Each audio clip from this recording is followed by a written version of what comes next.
నమస్తే, welcome to Ankusam news. ఎన్నికల్లో ఇచ్చిన హామీ మేరకు చంద్రబాబు నాయుడు ముఖ్యమంత్రి పెన్షన్లు 4,000 పెంచి ఈ రోజు పంపిణీ చేయడం జరుగుతుందని, చంద్రబాబు మాట ఇస్తే కట్టుబడి ఉంటారని మరొకసారి నిరూపణ అయింది. హిందూపురం పార్లమెంటు సభ్యులు బీకే పార్థసారథి అన్నారు.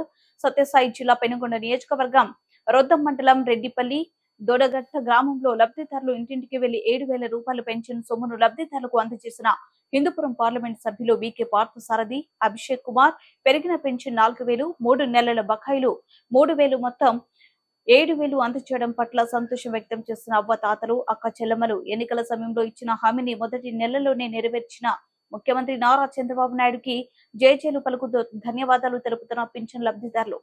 ఇచ్చిన హామీ గెలిచిన వెంటనే అమలు చేయడం పట్ల చంద్రబాబు చిత్రపటానికి పాలాభిషేకం చేసి ధన్యవాదాలు తెలిపిన లబ్ధిదారులు.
ఈ కార్యక్రమానికి విచ్చేసినటువంటి జాయింట్ కలెక్టర్ గారు, అదేవిధంగా అధికారులు, పార్టీ నాయకులు, కార్యకర్తలు, మహిళా సోదరిమణులు, పాత్రికేయులందరూ కూడా పేరు పేరున నాకు నమస్కారం. ఈరోజు రాష్ట్ర వ్యాప్తంగా పండగ వాతావరణం నెలకొనింది. దానికి కారణం మనందరూ కూడా తెలుసు. మన జరిగినటువంటి ఎన్నికల ముందు మన ఎన్నికల మేనిఫెస్టో ఆ రోజు ముఖ్యంగా పెన్షన్దారులందరూ కూడా, వికలాంగులకైతేనేమి, అదేవిధంగా మామూలుగా చర్మకారులకైతేనేమి, అదేవిధంగా విడోస్కి అయితేనేమి అందరూ కూడా ఆ రోజు పెన్షన్ 4,000 ఇస్తామని, అదేవిధంగా ఏప్రిల్, మే, జూన్ కలిపి 3 మాసాలు కూడా కలిపి దాదాపుగా 7,000 రూపాయలు ఇస్తాము. అదేవిధంగా వచ్చే నెల నుండి 4,000 రూపాయలు ఇవన్నీ ఉంటాయి. అదేవిధంగా ఎవరైనా దాదాపుగా క్యాన్సర్ పేషెంట్లకైతే 15,000 రూపాయలు కూడా ఇవ్వడం కూడా జరుగుతుంది. అదేవిధంగా వికలాంగులు కూడా 6,000 రూపాయలు కూడా 1 to double ఇవ్వడం కూడా జరుగుతుంది.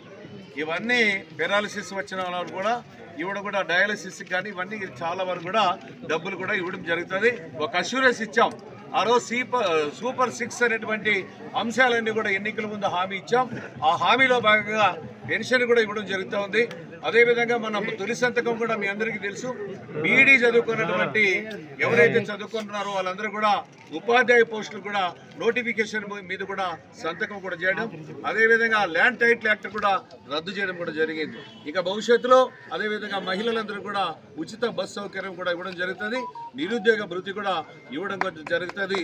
అదే ఇవన్నీ కూడా కార్యక్రమాలు తప్పకుండా అమలు చేసి తీరుతాం. ఆ రోజు ఒకటే, గత ప్రభుత్వాన్ని తీసుకున్నట్టయితే అప్పులు ముఖ్యంగా 13 లక్షలు అప్పులు చేసి ఈ ప్రభుత్వం కుప్పలు పెట్టిపోయినాడు. కానీ ఈరోజు ఇవన్నీ కూడా సాధించాలి, ఈ కార్యక్రమం అమలు చేయాలంటే లక్షలాది కోట్ల రూపాయలు అయినా కూడా మన నాయకుడు ఒక విజనరీ నాయకుడు, అదేవిధంగా సంపద సృష్టించేటువంటి నాయకుడు చంద్రబాబు నాయుడు గారు. కాబట్టి ఈరోజు ఏమైతే హామీలు ఇచ్చామో ఆ హామీలన్నీ కూడా నెరవేర్చడం జరుగుతుంది. ఈరోజు చాలామంది ఎక్కడికి వెళ్ళినా కూడా గ్రామాల్లో కూడా జనమంతా కూడా అందరూ కూడా ఎదురు చూస్తూ ఉన్నారు. ఈరోజు 1వ తారీఖు మా జీవితాలు బాగుపడతాయి, మా కుటుంబాలు బాగుపడతాయి, మాకు వయసు అయినటువంటి వ్యక్తులకందరూ కూడా, మా పిల్లలందరూ కూడా బాగా చూసుకునే అవకాశం వస్తుంది. నేను పెన్షన్ ఇస్తే మా కొడుకులు అదేవిధంగా మా బిడ్డలు కూడా మమ్మల్ని గౌరవంగా చూసుకుంటారనేటువంటి భావన అందరిలో కూడా వస్తున్నటువంటి తరుణం. అదేవిధంగా చంద్రబాబు నాయుడు గారు గతంలో కూడా మనం చూసినట్లయితే సంక్షేమానికి పెద్దపీట వేసింది. ఆ రోజు నందమూరి తారక రామారావు గారు ముఖ్యమంత్రిగా అయినటువంటి సందర్భంలో 35 రూపాయల పెన్షన్ కూడా 35 రూపాయలు మొదట పెన్షన్ ఇవ్వడం, అదేవిధంగా చంద్రబాబు నాయుడు గారు వచ్చిన తర్వాత దాన్ని 75 రూపాయలకు పెంచడం తెలుసు. తర్వాత రాజశేఖర రెడ్డి 200 రూపాయలు ఇస్తే మన నాయకుడు చంద్రబాబు నాయుడు గారు 1000 రూపాయలు, తర్వాత 2000 రూపాయలు. అదేవిధంగా అదే జగన్మోహన్ రెడ్డి నేను అధికారంలోకి వస్తే 3000 ఇస్తానని 2019లో హామీ ఇస్తే అది కూడా విడతలుగా 2250, 2500 ఇట్లా 2750కే పులుసు స్టాప్ పెడితే కానీ సాధ్యమవుతుంది ఇద్దామని ఆలోచనతో అందరి మీద ఉన్నటువంటి వయసైనటువంటి వ్యక్తుల మీద అయితేనేమి, అదేవిధంగా ఏమీ ఆధారం లేనటువంటి వ్యక్తులకైతే అందరూ కూడా ఆదుకోవాలన్నటువంటి ఒక లక్ష్యంతో, ఒక ఉద్దేశంతో 4000 రూపాయల పెన్షన్ కూడా ఇవ్వడం కూడా జరిగింది. ఇవన్నీ అందరూ కూడా గమనించాల్సినటువంటి అవసరం ఉంది. అదేవిధంగా చంద్రబాబు నాయుడు మీద ఉన్నటువంటి ఒక నమ్మకం, ఒక విశ్వాసంతో తెలుగుదేశం పార్టీకి మీరంతా కూడా ఓట్లేసి ఆశీర్వదించి గెలిపించారు. ఆ రుణాన్ని ఇప్పుడు తీర్చుకుంటున్నామని సందర్భంగా తెలియజేస్తా ఉన్నాం. అదేవిధంగా మొదటిసారి నేను పార్లమెంట్ మెంబర్ గా ఇక్కడ ఎలక్ట్ అయిన తర్వాత మీ గ్రామానికి కూడా వచ్చా, మీరు కూడా ఆశీర్వదించారు, ఆశీస్సులు ఇచ్చారు, భారీ మెజారిటీ ఇచ్చి గెలిపించారు. మీ గ్రామాల రుణాలు ఎప్పుడు కూడా నా బాధ్యత, తప్పకుండా మన ప్రాంత అభివృద్ధికి తప్పనిసరిగా అన్ని రకాలు కూడా నేను కూడా మీకు అండదండలుగా ఉంటా. ఏ కష్టం వచ్చినా, ఏ నష్టం వచ్చినా దానికి అండగా నిలబడి మీకు అన్ని రకాలు ఆదుకుంటామని ఈ సందర్భంగా కూడా తెలియజేస్తూ, అదేవిధంగా ఈ కార్యక్రమాన్ని విజయవంతం చేసిన ప్రతి ఒక్కరు కూడా పేరు పేరున ధన్యవాదాలు తెలియజేస్తూ సెలవు చేసుకుంటూ, అదేవిధంగా ఇంటింటికి కూడా ఇప్పుడు అధికారులంతా వస్తారు, అక్కడ పెన్షన్ కూడా ఇవ్వడం కూడా జరుగుతుందని సందర్భంగా తెలియజేస్తూ జాయింట్ కలెక్టర్ గారు